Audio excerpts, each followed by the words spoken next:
Thank you, Deidre. Next, allow me to introduce Mr. Richard Lord, New York State Hazard Mitigation Officer and the Chief of Mitigation Programs for the New York State Division of Homeland Security and Emergency Services, which administers FEMA's disaster recovery programs in New York. Mr. Lord will provide an overview of the disaster relief and assistance programs available under the Stafford Act, which when they're triggered, and how private nonprofits and cultural institutions can plan for natural hazards and take full advantage of available aid. Thank you, Lord. Yeah.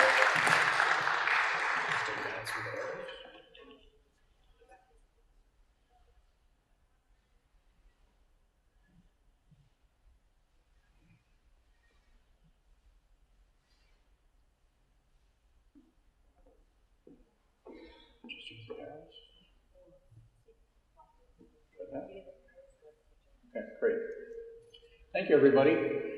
If I could just get a quick show of hands, how many folks are from cultural institutions, museums, libraries, okay, or contractors that support them? Same deal. Okay. Educators, students? Okay. Have any of the private nonprofits in here ever participated or been affected by a disaster and been able to take advantage of the FEMA programs? Okay. It's too bad. Well, good for you, I guess, right? So anyway, this is a slideshow that we use for many purposes. Frankly, there's a couple slides I'll gloss over because I really do want to focus on what applies to you folks most.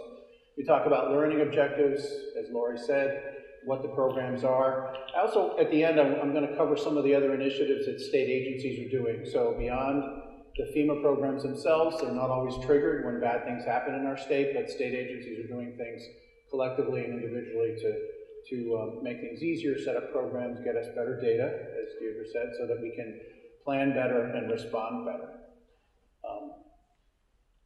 Basically, all disasters have some level of what we call recovery, where either federal, state, local governments, or even private nonprofits, organizations help people recover. I mean, essentially, if people are affected, people in our country are ready to stand up and help them respond and recover.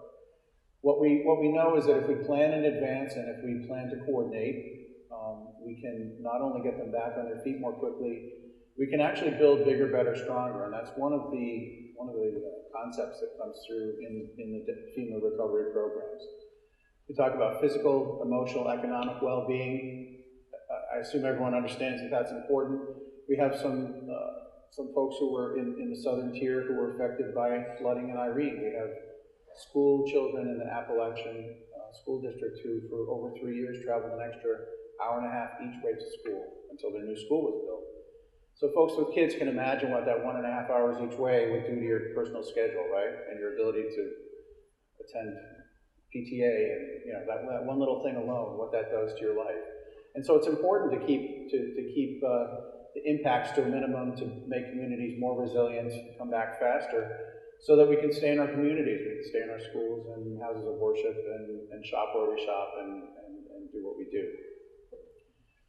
So here's the guy, Robert T. Stafford, Attorney General and Governor of New York, Vermont, right next door, ultimately a representative and a senator. Did anyone receive a Stafford student loan? Okay, he's your guy. And he's also the guy that gave us the Disaster Relief and Emergency Assistance Act. And that is the forward-thinking program that essentially all subsequent FEMA programs build upon. What it does was it acknowledged the fact that disasters start local, but sometimes communities need assistance and they move to their states, and sometimes the scale of the event or the type of the event can even overwhelm the state, and there needs to be some federal assistance. It sets up a way to categorize damages, to seek federal assistance, and to decide who pays into various shares for that. And it also, the last bullet, it really sets the stage for folks to plan. It started out as recommendations. Disaster in 2000, many of the planning initiatives became requirements for states and for communities to access some grants. There's really two types of federal assistance. we call it direct federal assistance. That's when something, in the heat of things, FEMA or the US government will send the Army Corps of Engineers to help clear out a stream. We try and avoid that. Do you think the federal government can do it more cheaply than we can? No. So if we can do it in state with state resources, if we have contracts in place in advance, it's certainly a much better way to go. We really try and avoid that if we can.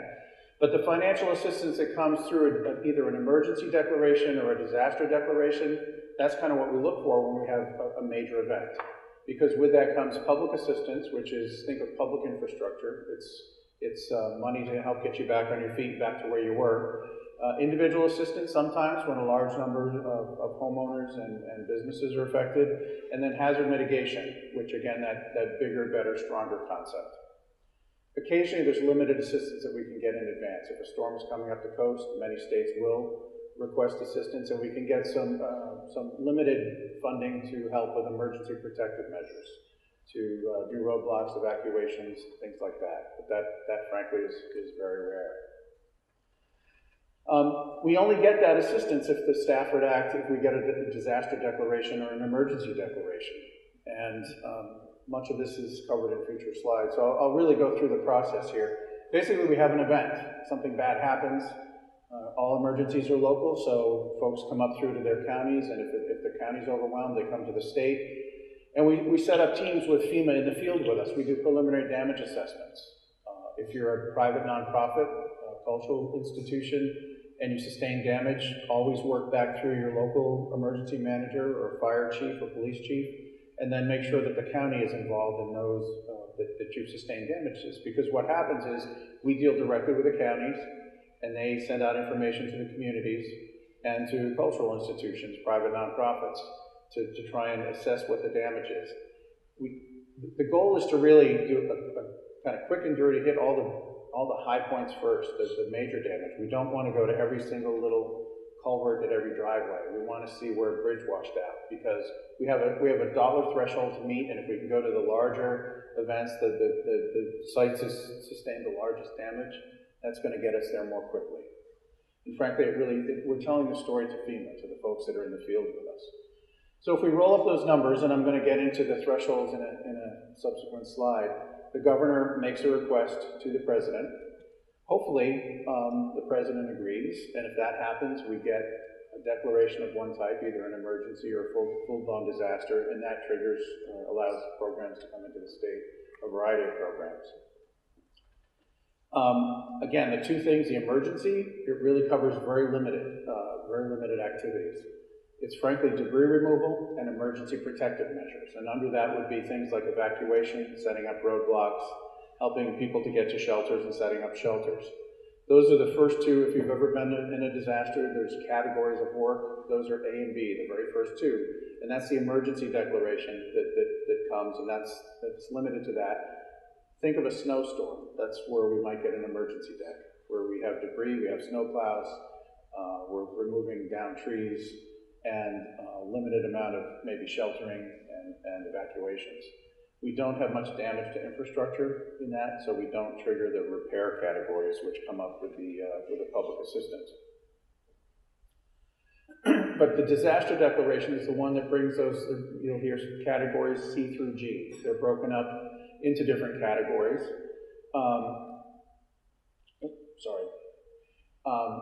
Things like wastewater treatment plants, parks, roads, bridges, culverts, things like that. And so depending on the facility and the amount of damage, things get categorized that way. And again, the disaster declaration brings really the full suite of repair monies into our state for FEMA assistance.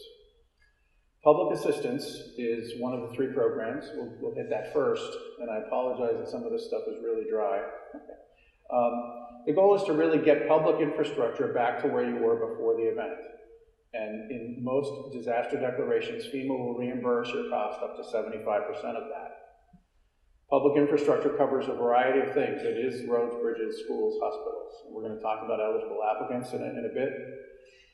But the other thing that the program does, and we get into this some more, not only does it get you to where you were, again, it's very forward-thinking. If new codes and standards have come into place since your structure was built, whether it's a bridge or a school or a hospital, it allows you to build to those new standards in the damaged portion of your facility. It also allows you to do mitigation, again, bigger, better, stronger, at the damaged facility. So if your generator was in the basement, your electric panels were flooded, it allows you to move things to higher ground, elevate your utilities so that when you get a flood again, your hospital doesn't lose power. So it gets you back to where you were, it incorporates codes and standards, and it lets you do mitigation on damaged facilities. Really pretty forward thinking. Who's eligible? If you look at the list, there's a common theme here. It isn't just government agencies, it's really anyone who provides a government service. It's any agency and their facilities that they need to provide a government service to the public. So it's your local government, village, town, city, county. It includes state agencies, it includes tribal nations, First Peoples, and private nonprofits, again, that provide that service. So libraries, sheltered workshops, museums can qualify under this program. Here's where those programs, those categories of work break out. If you see the emergency response, that's the emergency declaration. Think the snowstorm, we get debris removal and some limited emergency actions. If we get the full-blown disaster declaration, we also get the repair and the replacement funds that come along with that. And these are just some examples. They're not limited to these kinds of facilities. And I already talked about the fact of the mitigation. And again, I really think it's a forward-thinking program. And when we get into other programs, you'll see how they dovetail with this so that you can really enhance parts of the facility that were not damaged. So the program's really well thought out. The damage estimates, we've already gone through that. I mean, essentially, you would be showing a FEMA state team around to your facility. You'd be cataloging damages. That works up through the county, and that works up through the Office of Emergency Management. And with our office, the disaster recovery section, we tabulate that data and work with FEMA to develop a request to the president.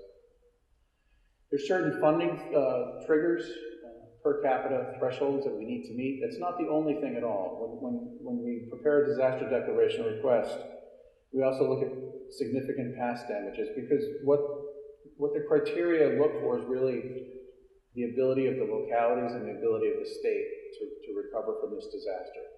So we look at economic data, we look at average annual income, we look at higher percentages of, for instance, elderly, disadvantaged.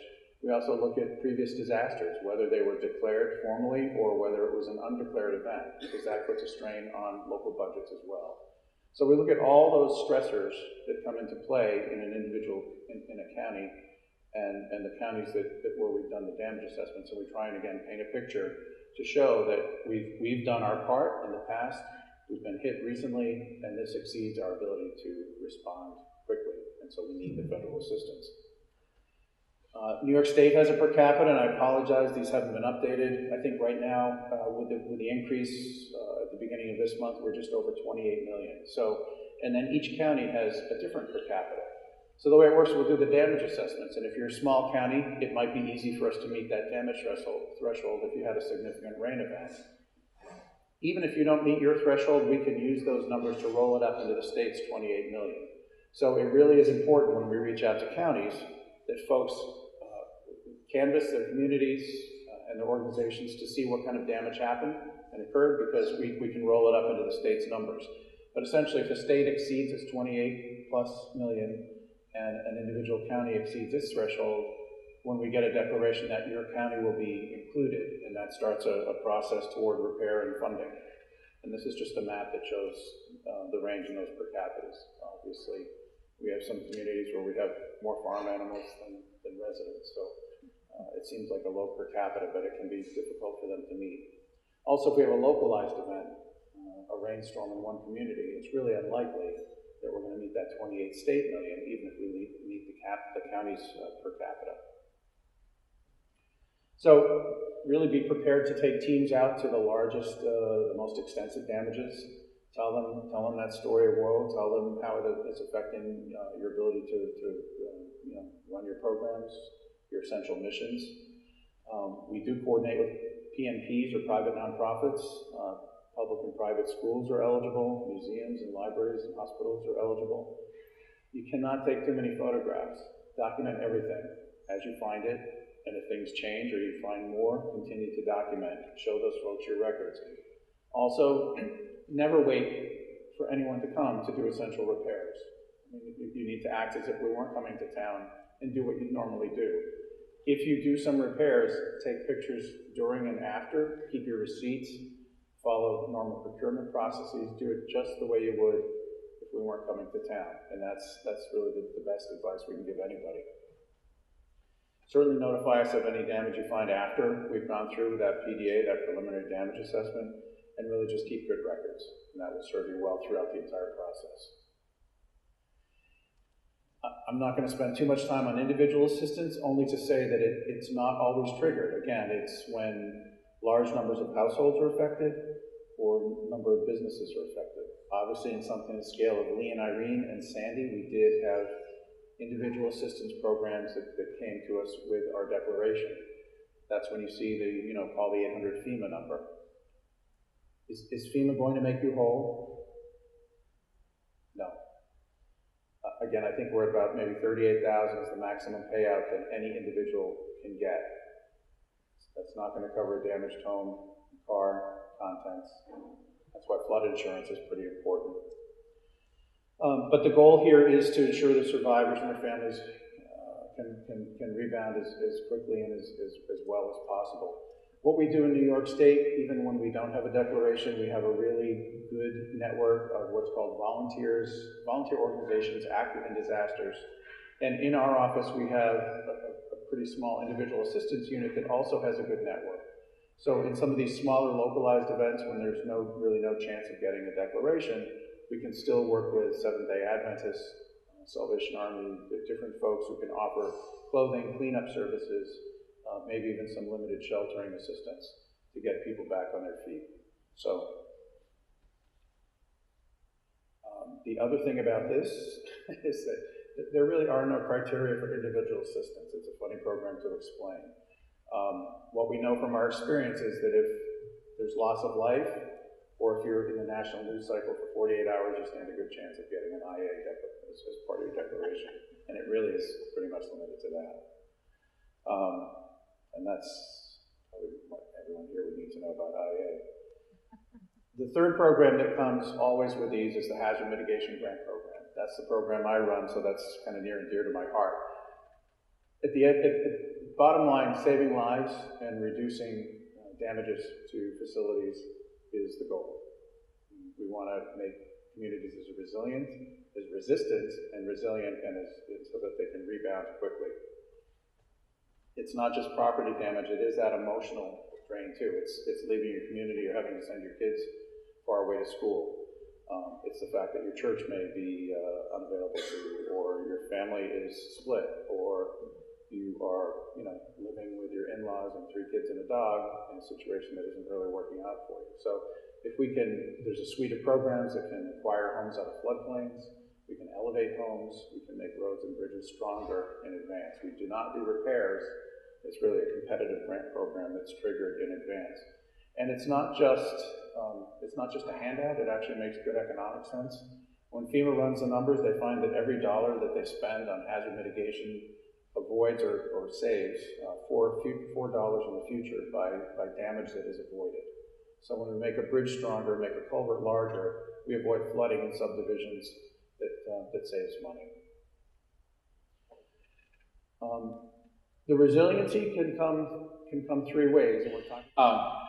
You can make your facility stronger when you get those repair funds for public assistance. You can apply for the Hazard Mitigation Grant Program, and remember I said we don't do repairs, they do repairs. We work on the undamaged facility, but you can make things work together. So if you've got a bridge that washed out, they can make a larger opening there, but I can pay for a retention basin upstream to dampen the effect of the flooding. And so things work together like that so we can get a more comprehensive and really a holistic approach.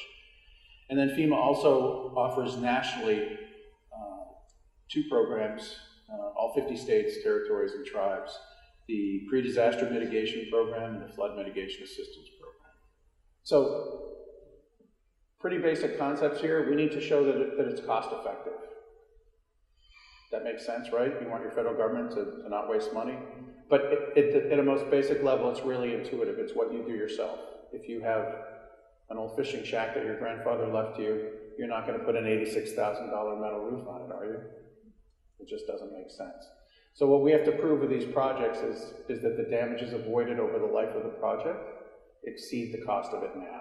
So that if we spend $75,000 to make a culvert larger, we're gonna save or avoid $200,000, $300,000, $400,000 in damages over the 85-year life of that culvert.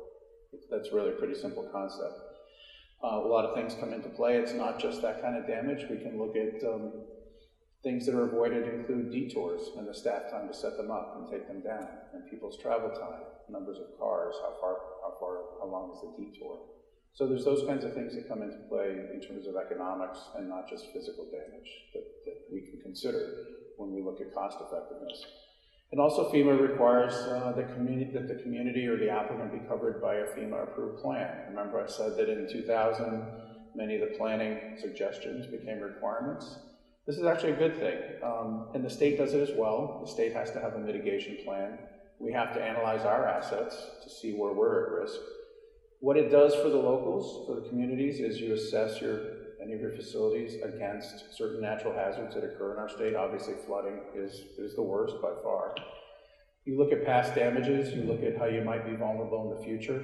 Have things changed? Is there a major subdivision in a part of town that was never really built in, and is there a wetland nearby, and is that going to change things at a bridge or a crossing?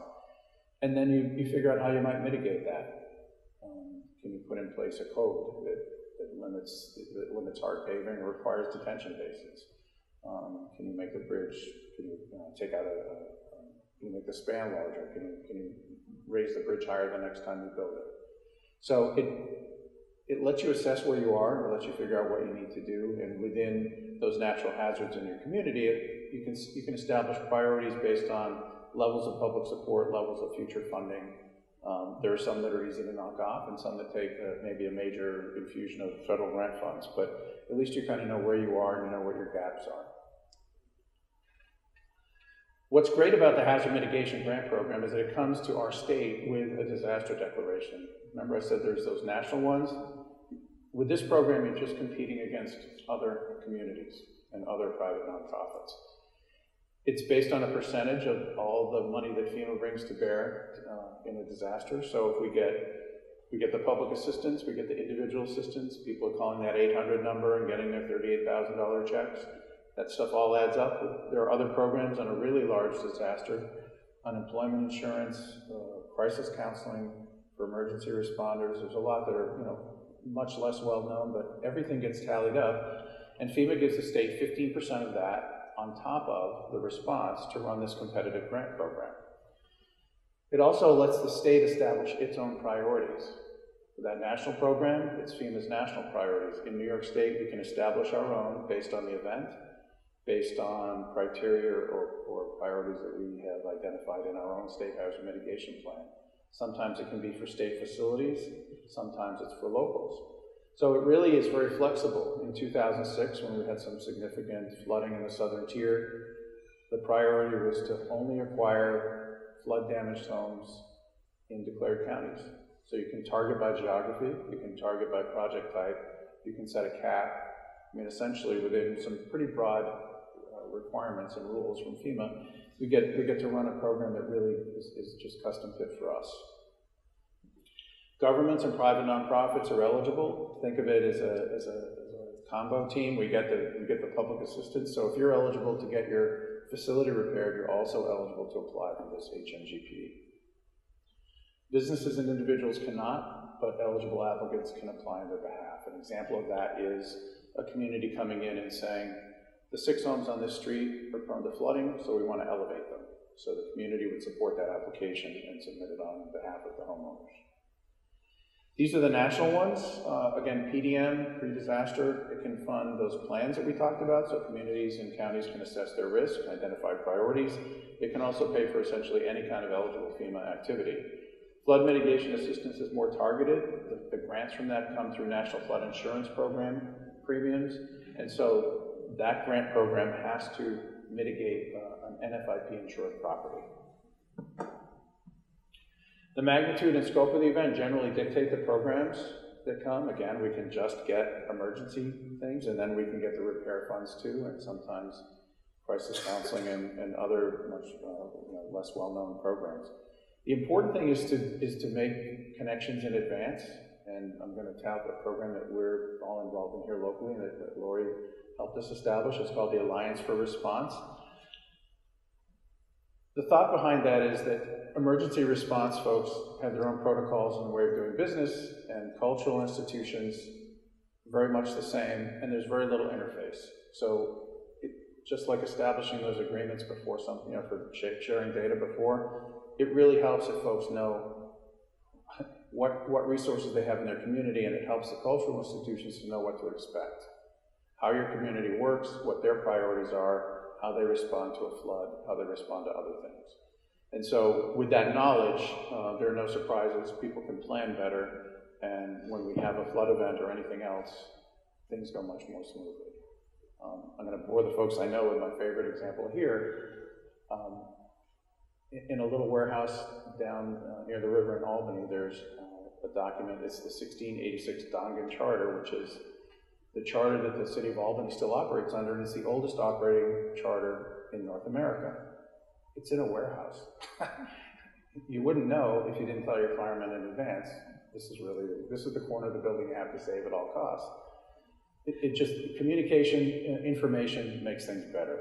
So that's a very important program. We've got a 4-county area here where some of the folks from the State Ed Department and archives and our office are getting people to talk on a county basis with some little workshops to develop their own plans, their own walkthroughs with their local emergency managers, and to understand how that works. So again, there's no surprises. You feel better prepared, and you are better prepared.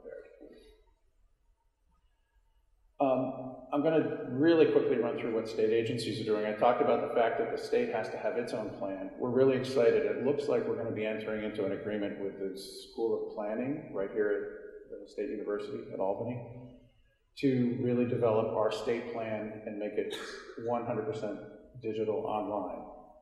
And also as part of that, we need to survey our own assets. The state has over 19,000 structures, bridges, campgrounds, things that we maintain and are responsible for. They're not all out of the floodplain. They're not all, they're all subject to some level of risk. We need to understand what that is so that we can establish our own priorities. So having that data is just going to be wonderful for us. Not just so we can, after an event like Irene or Sandy, we can find out how many group homes were affected. We can sort by agency, we can sort by county, we can sort by damage type. We can really, and that will let us figure out, we really sustain a lot of damage at group homes because they're built like residences and they're near whatever, and this is what happens to them. We might realize that their biggest risk is losing power and get them into some generator programs. We could target by agency to say, you seem to have these issues, or in these 3 counties, you sustained over $15 million of damage. Let's talk about elevating your utilities.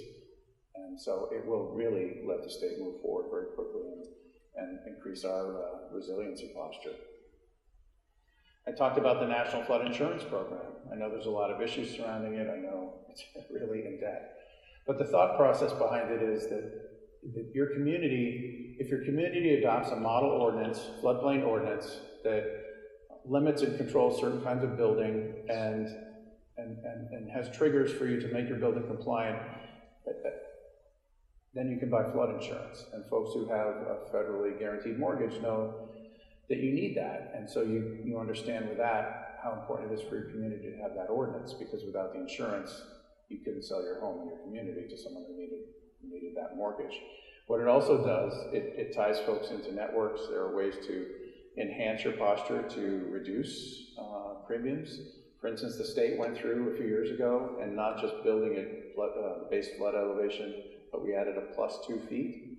That meant that every community in the state received points to reduce their premiums on their flood insurance. So there can be regional or statewide approaches to that. Your community can do that. And again, ways to reduce those premiums. But that's the thought process behind it. And that's what brings these programs in. You've got a federal agency that administers a flood program. What they want to do is buy houses out of the floodplain or elevate them to reduce those hits. So it kind of comes back full circle. The state has the Community Risk and Resiliency Act, which is hard for us to say, so we all just say CARA. It's housed within DEC, but it does some important things. Basically, DEC will establish the state's official sea level rise projection numbers for communities to plan around.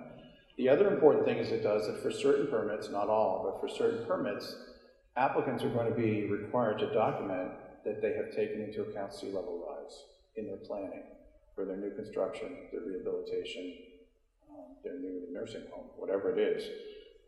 And agencies are going to be looking for that. Some of these things become part of the smart growth communities and the smart growth criteria, which is a nice another good state initiative.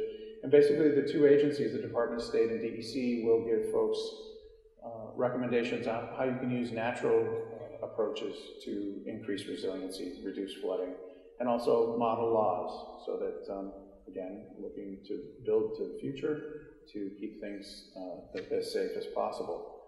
Smart growth, I think people understand that concept. It's really kind of using things you've used before, keeping things compact, not expanding infrastructure for out into undeveloped areas and then having everyone need to get in the car just to go buy some milk.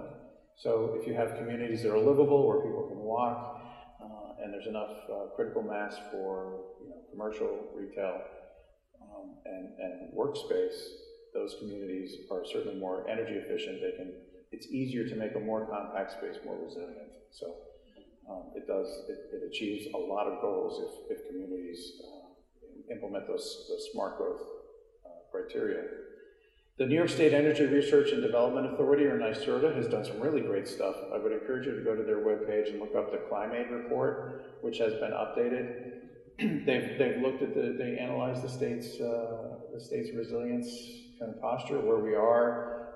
They run grant programs. They have great seminars. They're doing some projections for climate change. They do environmental research, and they're part of the team that provides Climate Smart Community certification, which can help communities in ranking for state grants. So, kind of it's an interesting agency. Essentially, power production has a huge impact on climate and the environment, and so that's their entree into it. But their webpage has a lot of great things. And then I thought Chris might have mentioned it. The State University of New York, the Research Foundation, has what's called a MISONet. It's being funded through our Hazard Mitigation Grant Program. It's essentially 125 stations that will monitor all sorts of data, anywhere from 5 seconds up to 5 minutes, I think. And then also 17 of those sites through LIDAR can detect things 2 miles up into the atmosphere in terms of moisture, snow, things like that. So it's a fully integrated system. There's at least one in each of our 64 counties. And it will really allow sort of microclimate analysis and give much better data to emergency managers for evacuations and for planning purposes too. And it's not just emergency. I would use the example of Oklahoma, I believe, where it's been in place for so long that they can predict when there's a strong likelihood of a drought for that season, and so farmers can take note of that and plant more drought-resistant corn. So there are huge economic benefits. It's not just evacuations and emergency response. I think we're doing questions later. Like now? Okay, good. So that worked out well. Thank you.